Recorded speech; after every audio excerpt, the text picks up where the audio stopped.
Assalamualaikum warahmatullahi wabarakatuh. Perkenalkan, nama saya Rizka Zuliana Febrianti dengan NIM D1A021642 dari kelas Hukum Administrasi Negara F1 dari Prodi Hukum Universitas Mataram.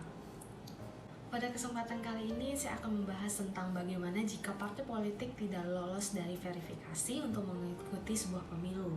Apakah partai politik yang tidak lolos dari verifikasi akan melaporkan hal tersebut kepada DPR?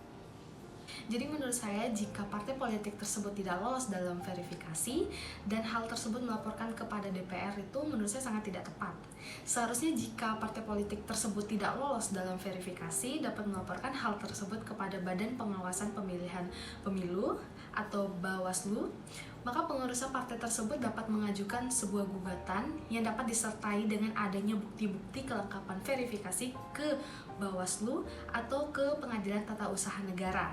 Gugatan tersebut dapat dialamatkan kepada KPU atau Komisi Pemilihan Umum sebagai penyelenggaraan verifikasi dan penyelenggaraan pemilu.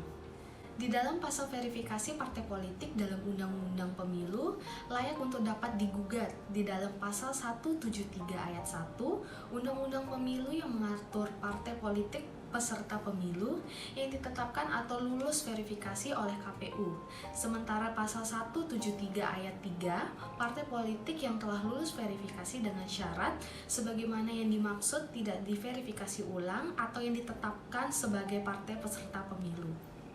Berdasarkan amanat Undang-Undang Nomor 7 Tahun 2017 tentang Pemilihan Umum, tugas, wewenang, dan kewajiban pengawasan pemilu. Yang pertama ada tugas dari Bawaslu. Jadi yang pertama dari tugas Bawaslu itu menyusun standar tata laksana pengawasan penyelenggaraan pemilu untuk mengawasi pemilu di setiap tingkatan, dapat melakukan pencegahan dan menindakan terhadap pelanggaran pemilu dan sengketa proses pemilu dan dapat mengawasi persiapan penyelenggaraan pemilu.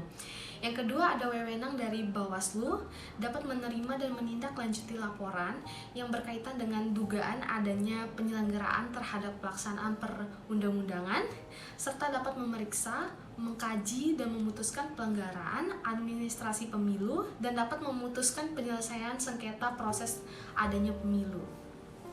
Dan terakhir ada kewajiban Bawaslu. Yang pertama harus dapat bersikap adil dalam menjalankan tugas dan wewenang, melakukan pembinaan dan pengawasan terhadap pelaksanaan tugas pengawasan pemilu pada semua tingkatan, menyampaikan laporan hasil pengawasan kepada Presiden dan DPR sesuai dengan tahapan pemilu, mengawasi dan memelihara data pemilihan secara berkelanjutan yang ditaklukkan oleh KPU dengan memperhatikan data kependudukan sesuai dengan ketentuan peraturan perundang-undangan, dan yang terakhir ada melaksanakan kewajiban lain sesuai dengan ketentuan perundang-undangan.